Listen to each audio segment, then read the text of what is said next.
Rome did not fall in a day. It fell slowly, while Romans argued about who deserved power, while the legions stretched across 3 continents, while the treasury paid foreign soldiers to guard borders Romans no longer wanted to defend themselves. Sound familiar? I wrote about this 2,500 years ago. Not about Rome, about the principle behind Rome, the principle behind every empire that believed its own greatness made it immune to the rules of war. Here is what no news channel will tell you. America is not being defeated by China. America is not being defeated by Russia. America is not being defeated by debt or politics or social division. America is being defeated by the oldest enemy any empire has ever faced: itself.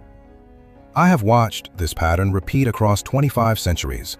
The names change, the weapons change, the borders change. The outcome never does. There is a phrase I will return to at the end of this analysis, one I carved into strategy long before the first Roman emperor put on his crown. The greatest victory is the one that requires no battle. Pay attention to what I am about to show you, not because it is alarming, but because it is inevitable, unless someone, somewhere, understands what is actually happening. Subscribe, because what comes next, no headline will ever explain. Let me show you the board. In the year 2001, America entered Afghanistan, the most powerful military force in human history, 800 overseas bases, a defense budget larger than the next 10 nations combined, launched a war against an enemy with no air force, no navy, no satellites, no economy to speak of. 20 years later, America left. The enemy was still there. In 2003, America invaded Iraq. The mission was declared accomplished in 40 days. American soldiers remained for 8 years. The region is still burning. Meanwhile, the national debt crossed $1 trillion, then $5 trillion, then 10, then 35 trillion. A number so large that the interest payments alone now exceed the entire defense budget. At home, political institutions that functioned for 2 centuries began to fracture, not from foreign attack, from within. 2 parties, 2 realities, 1 nation, but no longer one strategic will. And abroad, China spent those same decades doing something entirely different. No foreign wars, no occupations, ports, railways, trade routes, quiet, patient, methodical expansion across Africa, Asia, and Latin America.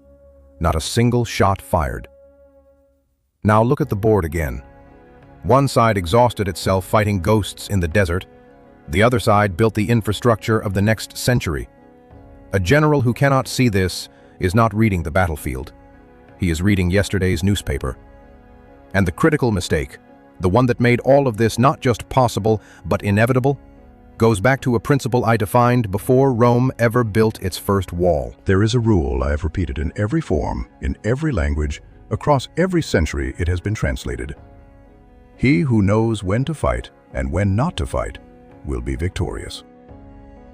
America forgot the second half of that sentence, but the deeper violation, the one that sealed the strategic verdict, is this.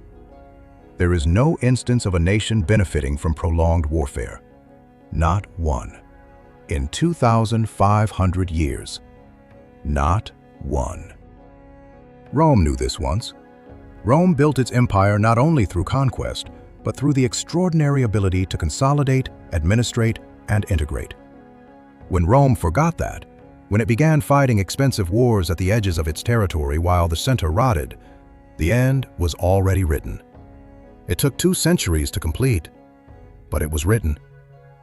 America made the same miscalculation Rome made under Marcus Aurelius, fighting on the frontier to project strength, while the foundation at home quietly crumbled. But here is what no analyst will say plainly, and this is the moment I need you to pay attention to. America's most catastrophic strategic error was not Afghanistan, was not Iraq, was not the debt. It was the decision to treat military dominance as a substitute for strategic wisdom. Strength and strategy are not the same thing. The strongest army in history is useless if it cannot define victory. And America, for 3 consecutive decades, could not define victory. It could only define engagement. In my time, a general who could not define victory before the first battle was relieved of command before the second. The question now is not whether the mistake was made, it was. The question is, what should have been done instead? Here is what I would have done. After 2001, one surgical strike, precisely defined objective, precisely defined exit. Not nation building, that is not a military mission, that is a generational, cultural transformation. And no army in history has ever achieved it by force. You do not plant a garden with a sword. The resources saved, 20 years of war, $3 trillion, the lives of soldiers and the trust of allies, would have been redirected toward the real battlefield. Not the deserts of the Middle East, the ports of the Pacific, the trade corridors of Central Asia, the technological infrastructure of the next half-century. Because here is the strategic truth China understood and America did not. The wars that decide the fate of empires in the 21st century are not fought with bombs. They are fought with cables, with chips, with shipping lanes, with the quiet patience of a nation that reads the board 30 moves ahead. I wrote, "Supreme excellence consists in breaking the enemy's resistance without fighting." China did not need to defeat America militarily. It only needed to wait while America defeated itself, and then fill the space left behind. What should America have done? Exactly what China did.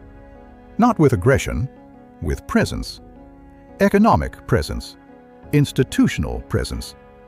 The kind of influence that does not require a single soldier to maintain, because the other nation chooses to remain connected. Instead, America built bases. China built relationships. One of these is expensive to maintain. The other pays for itself. The consequences of this choice are not coming. They are already here, and they are not what most people think. America will not collapse like Rome collapsed. No barbarian will cross the Potomac. No capital will burn. What is coming is quieter and far more permanent. The dollar will not disappear overnight. It will simply be chosen less. One trade deal at a time. One alternative currency agreement at a time. One port built by Chinese investment where an American one was never offered. The architecture of American dominance will not be destroyed. It will be made irrelevant. At home, the fracture will deepen, not because enemies are dividing America, but because a nation that has lost a common strategic purpose always turns its energy inward. Rome did not fall to the Visigoths. Rome fell because it had already stopped being Rome long before they arrived.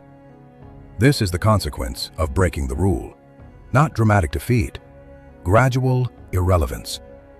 But here is what I need you to carry with you. Because the art of war was never only about nations. Every principle I have described today applies to your life. Are you fighting battles that cannot be won?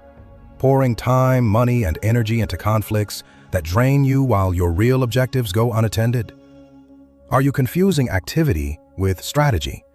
Noise with progress? Are you building bases or building relationships? The nation that masters itself cannot be defeated from outside.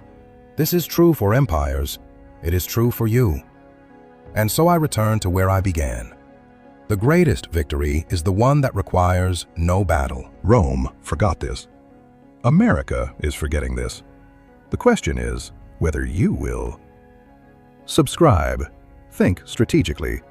Because in a world that rewards noise, clarity is the most dangerous weapon you can carry.